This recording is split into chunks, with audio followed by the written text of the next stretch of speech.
cette émission Parole de femmes. Alors, j'ai envie de vous demander, êtes-vous dans un désert ou vous êtes-vous déjà retrouvé dans un désert? Et je crois que c'est des saisons dans lesquelles on est tous passés et on l'a plus ou moins bien vécu. C'est vrai qu'il y a des leçons à tirer du désert, mais quelquefois il y a des déserts qui durent trop longtemps parce qu'on ne comprend pas ce que Dieu veut faire et on ne sait pas non plus comment en sortir. Alors aujourd'hui, eh bien, nous allons parler d'un sujet ultra rafraîchissant, le désert. Wow. Merci Stéphanie pour ce thème. Je vois que ça vous parle. Chaud. Non, mais c'est important d'en parler parce que c'est sûr que le désert, c'est quelque chose par lequel on est passé et quelquefois on n'a pas la bonne compréhension et ni les bonnes directives dans le désert. Non, c'est ça, c'est important d'en parler parce que je te dirais d'en parler pour qu'on puisse changer notre regard par rapport au désert. Parce que juste avec votre intro, là, on va parler du désert, mais on pourrait dire, ouais, on va parler du désert parce que on n'aime pas être dans le désert. Mais c'est dans le désert que Dieu nous transforme. Et depuis le début de la semaine, si on fait, j'encourage vraiment toutes les femmes, tu viens de nous rejoindre. Commence dès le début de la série d'émissions parce que chaque émission, depuis lundi, mardi, on est en train de construire quelque chose. Lundi, on a parlé comment Dieu voulait nous propulser, nous emmener plus loin et comment, avec la femme de Lot, elle regardait en arrière. C'était un obstacle qui nous empêchait d'avancer. Après ça, on a parlé de nos fameux réservoirs. On a su qu'Annabelle n'aime pas mettre du carburant dans sa voiture. Non plus. Non, pas non plus. Mais je suis jamais roulée à vide, par contre. Mais écoute, je t'encourage à regarder ça. Après ça, on a parlé des étiquettes, l'authenticité. On a eu un bon temps de prière. Et aujourd'hui, c'est comme la suite. Je pense qu'on parle des saisons de la vie et le désert est important parce que c'est au désert que Dieu vient nous parler. Dans Osée, c'est écrit « Je t'amènerai au désert et je parlerai à ton cœur ». Et au lieu de voir ce lieu-là comme quelque chose qui est négatif, peut-être de dire « Seigneur, aujourd'hui, avec cette émission, qu'est-ce que tu veux faire de moi, à travers moi, dans ce désert-là? » Mais la bonne nouvelle, c'est qu'on peut sortir du désert ou être rafraîchi dans notre désert par le Saint-Esprit. Et c'est ça qui est important. On n'est pas seul dans notre désert. Peut-être tu écoutes l'émission, tu te sens dans un désert. Je veux te dire que tu n'es pas la seule. Tous les grands héros, héroïnes de la foi ont passé par le désert. Et la bonne nouvelle, c'est que la Bible nous dit qu'en Actes, chapitre 1, verset 8, vous recevrez une puissance, le Saint-Esprit survenant sur vous ou en vous. Et tu vois, il va agir en nous. Donc, aujourd'hui, je veux nous inspirer à demander au Saint-Esprit de venir nous rafraîchir dans le désert. Jésus aussi a dit, il est avantageux que je m'en aille. Je vous enverrai un consolateur, le Saint-Esprit, le pneuma de Dieu, l'Esprit qui est en nous. Et le Saint-Esprit, c'est on dit consolateur, mais c'est l'avocat, le défendeur, celui qui plaide pour toi. Donc, je veux le dire haut et fort à quelqu'un qui a besoin de l'entendre. Si tu es dans un désert aujourd'hui même, tu peux être rafraîchi en faisant appel au Saint-Esprit. Demain, on va continuer de parler des œuvres de l'Esprit, mais de réaliser, tu sais, quand on regarde le Saint-Esprit n'est pas arrivé juste depuis à la Pentecôte ou dans le Nouveau Testament. Le Saint-Esprit était dès la création du monde. Cette puissance-là, le mot hébreu, c'est roi de Dieu, qu'on retrouve pneuma pour Saint-Esprit, mais la puissance créatrice, demain, je vais en parler, cette puissance créatrice de l'univers-là, c'est la même que tu as en toi aujourd'hui. Si tu connais le Seigneur Jésus, comme tu l'as accepté comme ton Seigneur et Sauveur, tu as reçu cette onction-là, le Saint-Esprit en toi, il va venir te fortifier, te consoler. Et j'aime regarder un petit peu à travers les textes comment il y a des hommes de Dieu, des femmes de Dieu qui ont traversé le désert. Et si je vous montre des exemples, quand je vous parle de désert spirituel dans la Bible, là, je vous mets au défi, les pieds, alors, je prends des notes. Elle est là, c'est bon. Écoute, moi, en étudiant sur le texte, j'ai regardé, il y a des textes qui parlaient des déserts. Pour moi, c'est pas un désert physique, mais c'est Gédéon. Pour moi, Gédéon, dans la parole de Dieu, c'est un homme qui a été au désert pendant 7 ans. T'allais dire Gédéon? Qu'est-ce que vous alliez dire, les filles, dans votre esprit? Ouais, on avait plutôt Moïse. Ouais, ben là, trop facile. C'est vrai. Moïse était au désert, c'est là qu'il a parlé à son cœur aussi. Mais dans mon esprit, Gédéon, C'est une forme... Tu vas comprendre pourquoi je dis Gédéon, parce que Gédéon, c'était pas un désert physique. Et c'est là qu'il est important de parler. Lorsqu'on parle d'un désert spirituel, c'est pas physique. C'est un désert dans ta relation avec Dieu. Tu as l'impression que ça avance pas. Tu as l'impression que Dieu te parle pas. Tu as peut-être l'impression que tes paroles sont... Tes prières ne dépassent pas le plafond. Tu as peut-être l'impression qu'il y a juste du malheur. Est-ce que ça vous arrive? Des fois, tu as un événement à un autre. Des fois, il y a des saisons où on est dans des défis, dans des galères. C'est compliqué. C'est aussi une forme de désert parce qu'on a l'impression que Dieu n'agit pas. Et Gédéon, lui, était exactement dans cette situation-là de sa vie. Ça faisait 7 ans, vous connaissez l'histoire, mais 7 ans, c'est dans le livre des Juges, vous pouvez lire ça, mais que les Madianites sont après le peuple d'Israël. Ils les pillent, ils les ridiculisent, ils les outragent. Il se passe vraiment rien. Et lui, il est tellement... C'est un jeune adulte, adolescent, jeune adulte. Il est tellement découragé qu'il vient puis il se cache dans une grotte. Puis la Bible dit qu'il battait le froment fait, qu'il ramassait le blé, mais à chaque fois qu'il ramassait, l'ennemi venait piller, et ainsi de suite. Et des fois, on peut avoir l'impression que notre vie avance pas, qu'on est caché dans une grotte spirituelle, qu'on a l'impression... Des fois, on a un rêve que Dieu agisse, un rêve ministère, tu sais, qu'on aimerait... Peut-être qu'il y en a qui écoutent l'émission qui voudraient être des futures oratrices, puis disent, je suis dans un désert, ça avance pas, une directrice de louange, peut-être que j'ai des rêves de toutes sortes de niveaux. Tu as l'impression que l'ennemi, il met des embûches puis ça avance pas. Et notre Gédéon, à un certain niveau, lui, c'est toute sa famille qui est pillée. Et là, je peux vous lire le texte? Moi, j'aime lire les Écritures. J'aime lire. Et lorsqu'on regarde à Gédéon, on voit, vous le connaissez tout, tu vois notre Gédéon qui va se plaindre et il va rire. L'ennemi va rire de lui. Et dans le livre des Juges, au chapitre 6, versets 11 à 15, je vous le dis. Puis vint l'ange de l'Éternel et il s'assit sous le térébinthe d'Ophra qui appartenait à Joas de la famille d'Abiézer. Gédéon, son fils, battait du froment au pressoir pour le mettre à l'abri de Madian. Et c'est ce que je viens de te dire, c'est ce que je viens de vous dire. Il était pillé, puis là, il essayait juste de se cacher. Et des fois, moi, je ne sais pas vous, mais moi, je me suis déjà sentie comme Gédéon. Et là, il va dire, l'ange de l'Éternel lui apparut et lui dit, l'Éternel est avec toi, vaillant héros. Et Gédéon, vous connaissez la suite. Qu'est-ce qu'il va dire? « Ah, mon Seigneur, si l'Éternel est avec nous, pourquoi toutes ces choses sont-elles arrivées? Où sont tous ces prodiges que nos pères nous racontent quand ils disent « L'Éternel ne nous a-t-il pas fait monter hors d'Égypte? Maintenant, l'Éternel nous abandonne et il nous livre entre les mains de Madian. » Si tu as déjà été dans un désert, dans une grotte spirituelle, quand, des fois, le Seigneur, il veut venir par le Saint-Esprit, te rafraîchir, te rappeler ses promesses. C'est comme ce que tu vois, c'est juste les impossibilités. Gédéon, il est dans une saison de sa vie. Il croit en Dieu, puisqu'il vient lui parler de sa famille, il croyait, mais c'est comme... Tout ce que j'ai vu, je le vois plus en ce moment. Et c'est ça, un désert. Tu as déjà vu Dieu agir, mais en ce moment, il ne se passe rien dans ta vie. Tu as déjà vu Dieu agir où tu regardes ce qui se passe dans la vie des autres puis tu dis, moi, Seigneur, mes enfants sont loin de toi. Moi, Seigneur, mon mariage est en 1000 morceaux. Moi. Et là, il ne croit plus. Qu'est-ce que dans son désert, il oublie les promesses de Dieu. Et la suite du texte, ça nous dit, il dit même, l'Éternel nous a abandonnés. Et l'Éternel, verset 14, se tourna vers lui et dit, va, vous connaissez, va avec cette force que tu as et délivre Israël de la main de Madian. N'est-ce pas moi qui t'envoie? Et Gédéon lui dit, ah, mon Seigneur, avec quoi délivrai-je? Ainsi de suite. Et là, il va commencer à faire, comme on va dire en bon québécois ou un anglicisme, à faire un pity party. Hein? Je suis le plus petit de ma famille. Moi, je peux comprendre ça. Je suis la plus petite de ma famille. Mais on le dit en rigolant, puis souvent, on va rire un peu. Je suis le plus petit, la plus petite de ma tribu. Mais si on est honnête et authentique, n'est-ce pas? On a, je pense, toutes déjà été comme Gédéon.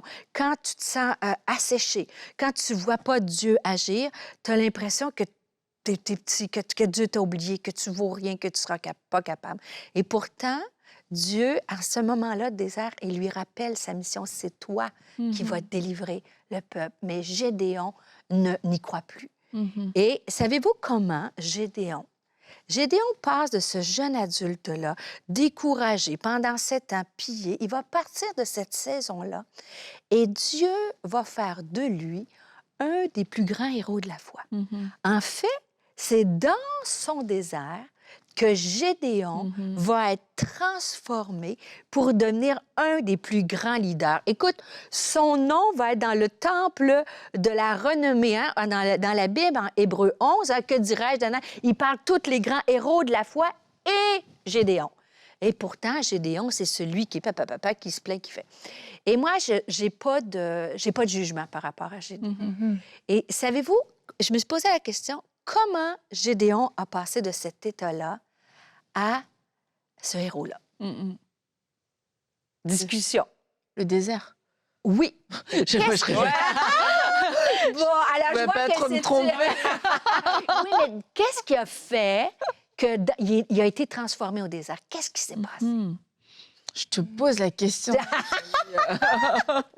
Je te pose la question, toi qui écoutes. En fait, quand tu regardes le texte comme il faut, bien sûr, il a douté, tu sais, il a demandé des toisons, là, il est allé renverser les hôtels, tout ça. Mais il y a un moment donné, ça nous dit qu'il fut rempli, vous irez lire le texte, il fut rempli de l'Esprit de Dieu. Et moi, ça m'a fait du bien. Que je peux être transformée dans mon désert. Pas, je sais, j'ai dit cette semaine, il faut. Là, c'est pas un il faut. Il a été parce que Dieu est venu le visiter. Ça dit qu'à suite, le roi de Dieu, le même Saint-Esprit aujourd'hui, le roi de Dieu, il a été transformé et à partir de ça, il a passé de quelqu'un qui s'apitoyait sur lui-même à sonner de la trompette. Et là, elle dit « Let's go, la gang! Venez-vous-en! Suivez-moi! On va aller combattre! » Autant qu'il était tout recroquevillé sur lui-même, autant que maintenant, il se lève. Écoute, ce jeune homme-là a quand même levé, alors que ça fait 7 ans que tout le monde est vraiment en galère, il va lever 32 000 hommes pour aller combattre. Bien sûr que par la suite, il y en a 22 000 qui vont partir. Il va finir avec 300 hommes, mais malgré 300 hommes, il avait confiance qu'il allait battre l'ennemi. Et ça, moi, ça me parle. Et, tu sais, il aurait pu douter, c'est né en 32 000, le Saint-Esprit avait fait une transformation tellement profonde qu'il savait que si Dieu est avec lui, il pouvait accomplir les plus grandes choses. Et c'est tellement, il a été inspirant dans sa victoire. Mais même à la fin, ils sont juste 300. Là. Ils ont des cruches, des flambeaux, puis ils vont crier pour l'Éternel et pour Gédéon. Gédéon, trans son désert, par le Saint-Esprit, est devenu un homme tellement inspirant qu'il était prêt à aller mourir pour lui, pour Dieu et pour Gédéon. Fait que je ne sais pas pour vous, mais moi, ça change ma vision du désert. Je me dis, Seigneur, parce que moi, j'ai traversé des déserts quelques fois dans ma vie, et des fois, je l'ai pris durement. Et là, plus j'étudiais, et je vous dis, COVID a été un moment clé, moi, dans ma vie.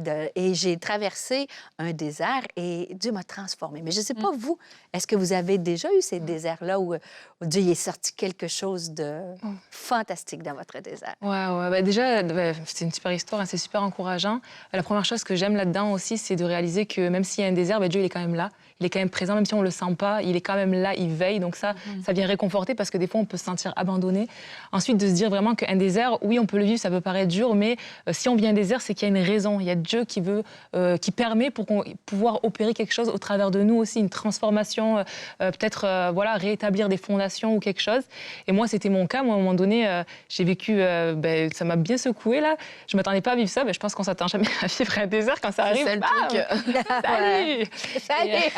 Content de te voir! Et en fait, c'est fou parce que c'est vraiment ça, quoi. Je sentais vraiment que tout ce que j'avais toujours connu de Dieu, de mes convictions, c'est comme si ça m'était enlevé. J'arrivais plus à y voir clair. J'étais vraiment confuse, déstabilisée. En plus, c'était une saison, moi, où je gardais mon fils à la maison. Donc, tu parles pas à beaucoup de monde. Au Canada, je connaissais pas encore beaucoup de monde et tout ça. Donc, très, très déstabilisant. Et en fait, j'arrivais pas... Seigneur, t'es où, quoi? Je comprenais pas ce qui se passait. Et à un moment donné, c'est comme si le Saint-Esprit m'a dit, parce que, en fait... Ça remettait même des remises en question sur mon identité, sur qui j'étais, sur beaucoup de choses où j'aurais jamais pensé explorer ce genre de facettes. Pour moi, il y avait des choses qui étaient assez évidentes.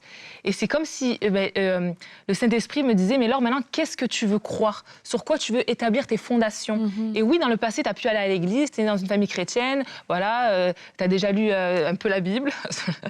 Il y a ton mari qui est chrétien et tout, mais au jour d'aujourd'hui, qu'est-ce que tu veux croire, en fait? Quelles sont tes fondations? Et c'est comme si ça m'a ça a permis de rétablir vraiment ma fondation, pas parce que j'avais reçu, entendu et tout, mais moi, le choix que je fais aujourd'hui, c'est quoi? Seigneur, je veux te choisir toi, en fait. Je veux vraiment te choisir.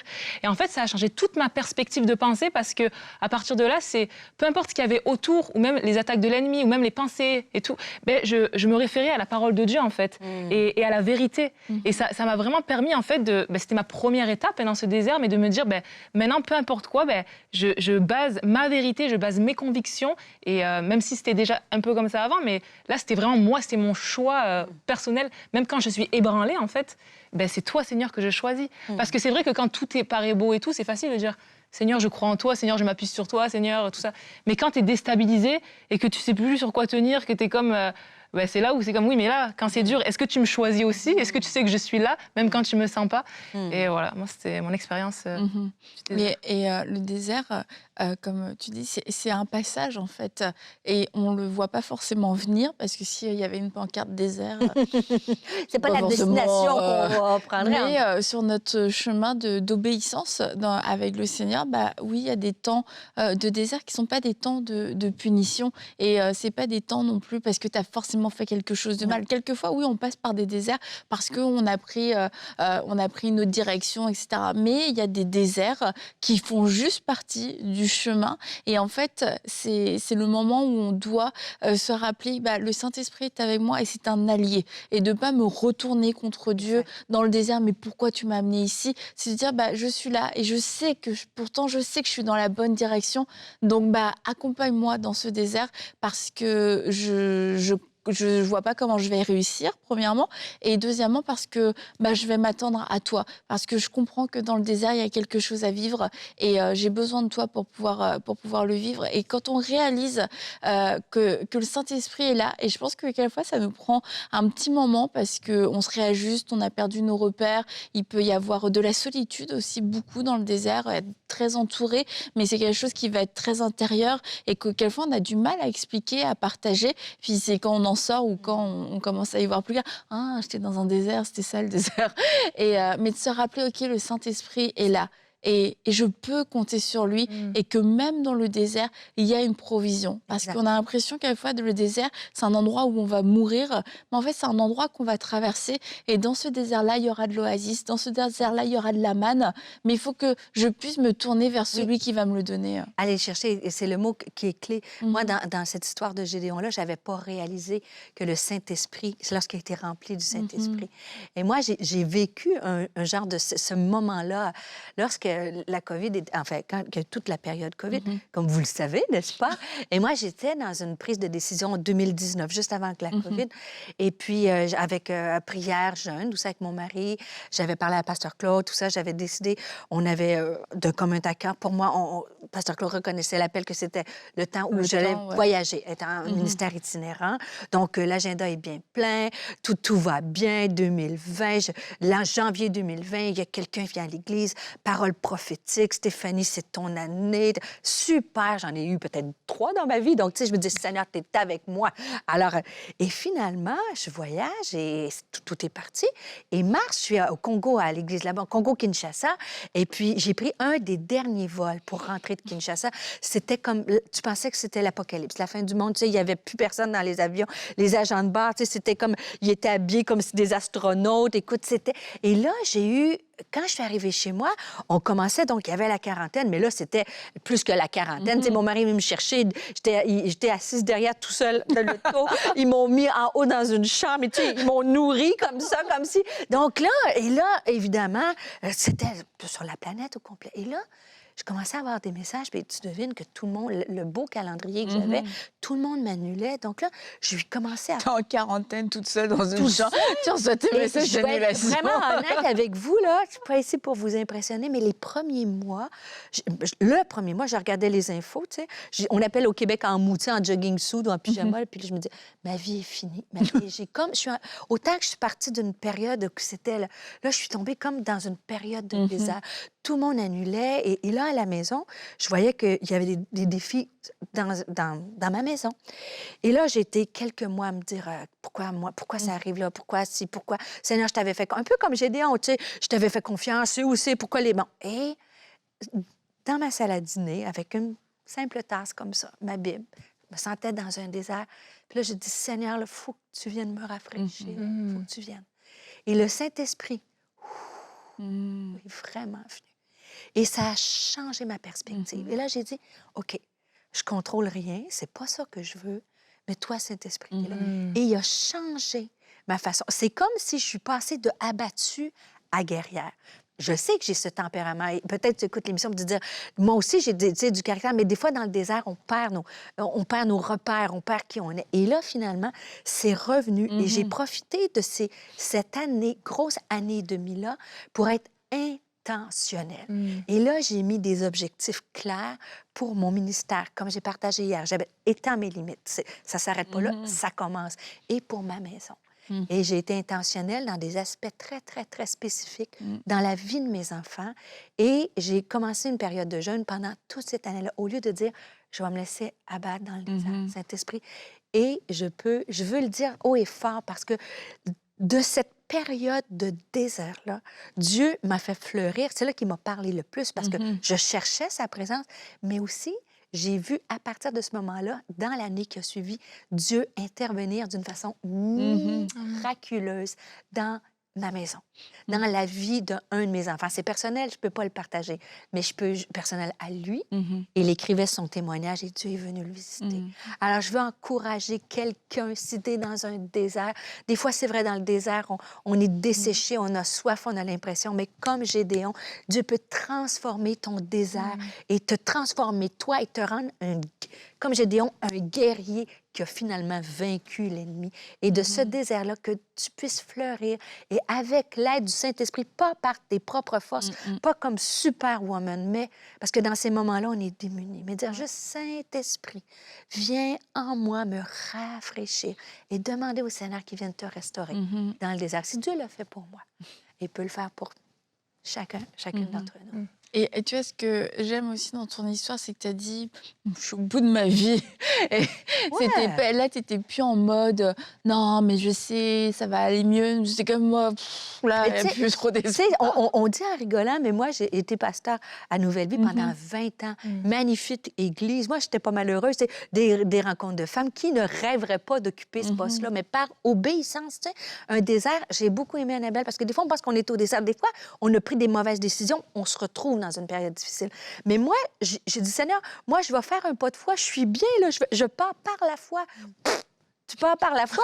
Puis, vous riez, mais c'est pas plus de salaire, puis ta vie change au complet. Mes amitiés, mes trucs, là, tu pars d'un truc confortable à quelque chose par la foi. Alors, tu dis, c'est facile de te réjouir quand tu dis le calendrier est plein, mais quand l'agenda se vide, c'est où la foi, Seigneur? C'est là qu'il faut que tu viennes... C'est ça le vrai pas de foi. C'est ça le vrai pas de foi. Et aussi dans nos familles, tu sais, des fois, un désert, ça touche plusieurs aspects de notre vie. Et ça peut être... et j'avais vraiment à cœur de le partager. Au moins de dire... Parce que des fois, on a l'impression que quand on voit des ministères, on voit des gens... On pense qu'eux autres, là, qu'on vit dans un pays de calinours, de pétales de roses et de... T'as survolé, toi, le désert en montgolfière. Oui, exact. Et nous, on passe par-dessus les déserts. Mais il y a... Au contraire, je pense que si Dieu nous appelle à faire quelque chose, et je ne veux pas tomber dans les stéréotypes et le cliché, mais je le crois sincèrement qu'il y avait un appel sur la vie de Gédéon. Et ça a pris cette période-là pour qu'il puisse complètement se consacrer à Dieu et faire confiance. Et c'est là que Dieu l'a transformé. Et ça fait du bien de savoir qu'on n'est pas les seuls à traverser le désert. Si tu es dans un désert, tu n'es pas la seule et tu n'es pas seul dans ton désert. Et c'est ça, on n'est pas seul. Et c'est qu'il y a une fin aussi au désert. Oui. Et qu'il y a un moment où il se passe quelque chose, comme toi, tu as vécu ce moment-là, comme Moïse a vu le buisson ardent et qu'il a fait un détour. Et c'était un moment tournant pour lui, décisif dans sa vie. Mais tu vois, comme toi, tu étais là... Bon, c'était pas au moment où tu étais en jeûne et prière. Et puis, je sais que ça va aller. Tout comme Moïse, il n'était pas en train de se dire « OK, Seigneur, merci, parce que les promesses dans ma vie s'accomplissent. » Il était clairement dans le désert, en train de marcher dans le désert. Et c'est de se dire, encore une fois, ça repose pas sur moi. C'est pas moi qui crée ce moment, mais c'est de s'attendre à ce moment et puis de le recevoir, de l'accepter. Et comme toi, tu étais assise et le Saint-Esprit est venu souffler sur toi, Moïse a vu ce buisson, il s'est arrêté et Dieu a pu lui parler. Et il y a eu tout ce qu'on connaît après de l'histoire de Moïse.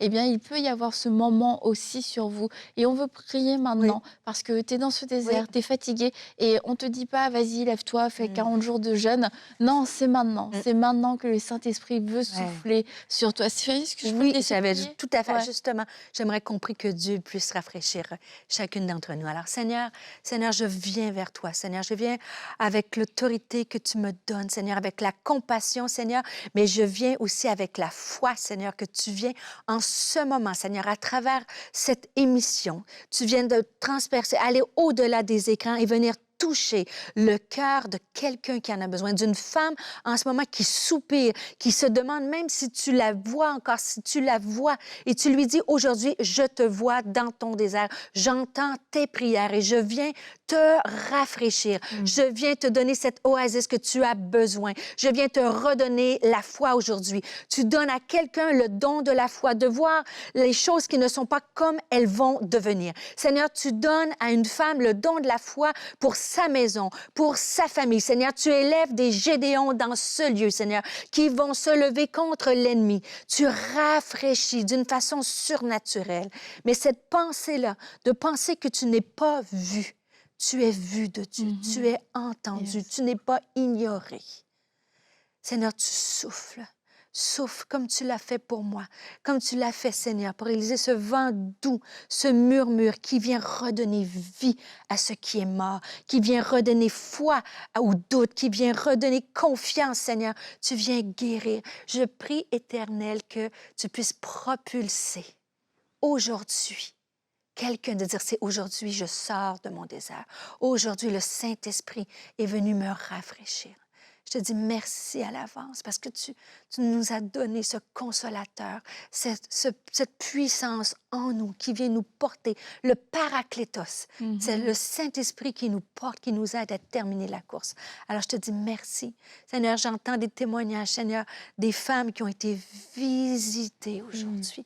Un vent de rafraîchissement. Seigneur, tu changes les deuils en allégresse. Je te prie que tu te fasses couler ton huile du Saint-Esprit comme sur la barbe d'Aaron qui vient, Seigneur, guérir, qui vient restaurer, fortifier, encourager et relever. Tu élèves des guerrières, des femmes qui vont reprendre les armes pour se battre pour leur vie, pour leur maison, Seigneur, comme tu l'as fait pour Gédéon. Et tu donnes la victoire, une victoire écrasante. Peu importe le nombre, Seigneur, ça avait l'air tellement d'une défaite, mais quand tu es avec nous, tout est possible. Aux hommes, c'est impossible.